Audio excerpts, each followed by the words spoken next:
Les amis, bonsoir, c'est encore le général Alligator. Les amis, je suis encore revenu avec quelques interdits lorsque vous êtes ici aux États-Unis.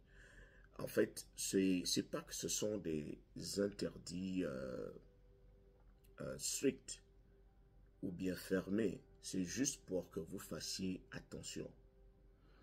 Aujourd'hui, nous allons parler du refus d'utiliser la voiture de quelqu'un.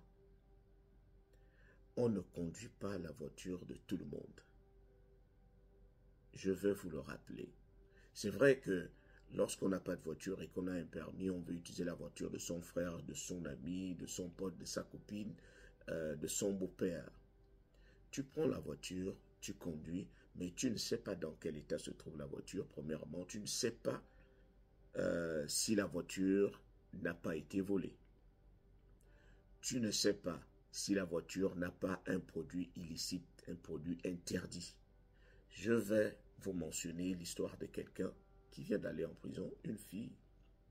Elle a pris la voiture de son petit ami. Elle sait très bien que son petit ami fume. Mais elle se disait que c'était juste une cigarette en passant des petits trucs. C'était la voiture de son petit ami et son petit ami sait très bien que c'est lui seul qui utilise sa voiture. Donc, il sait comment conduire sa voiture et il sait ce qu'il met dans sa voiture. C'est-à-dire, d'habitude, quand il conduit sa voiture et qu'il a envie de fumer, il a envie de prendre certains produits interdits. Vous savez de quoi je parle, c'est parce qu'il y a TikTok. Il met souvent ces produits-là, cette poudre-là, quelque part dans des cachettes, sous le siège. Alors, lorsqu'il a envie de prendre ça, il prend. C'est pour ça que sa petite amie ne l'avait jamais vu en train de prendre ça. Mais sa petite amie savait seulement qu'il fumait alors qu'il prenait autre chose. Et il en vendait également. Alors, le jour, la petite amie, elle veut aller au magasin. Lui, il est en train de dormir. Elle prend sa voiture. Elle commence à conduire. Alors, en route, elle fait une mauvaise manœuvre, ce qui attire l'œil de la police. Et je rappelle ici que la police n'arrête pas les gens fortuitement. La police ne va pas te contrôler parce que tu ressembles à un étranger. La police attend toujours qu'il y ait une infraction pour venir vers toi. Ou bien qu'il y ait un comportement que tu vas adopter qui va attirer son attention. Ça peut être ta façon de t'habiller, comme je l'ai dit dans une vidéo précédente. Ça peut être que tu te retrouves au mauvais endroit où ils sont en train de chercher quelqu'un qui est peut-être allé braquer quelque part, mais eux, ils sont en train de chercher et toi, tu réponds à la description. Tu seras pris et ils vont te contrôler. Alors, la fille a été interpellée par la police. La police l'a parquée aux côtés. La fille savait très bien qu'il n'y avait rien de suspect, n'avait rien fait de grave. C'était juste, elle avait tourné là où il ne fallait pas tourner, sans attendre que les voitures passent d'abord en premier. Donc, elle a tourné et ça a attiré l'attention de la police. La police est allée l'interpeller pour contrôler. Est-ce que vous n'êtes pas en état d'ébriété? Est-ce que vous n'êtes pas saoul? On a contrôlé la fille. Et pendant que un contrôle la fille pour savoir si elle n'est pas saoule, l'autre en train de fouiller la voiture. Et eux, ils fouillent toujours la voiture. C'est vrai que c'est avec la permission du chauffeur. Mais si le chauffeur refuse aussi, c'est à des risques et périls. Donc, là, on lui demande si on peut fouiller la voiture, si elle a quelque chose d'illégal dans la voiture, d'interdit. Elle a dit non.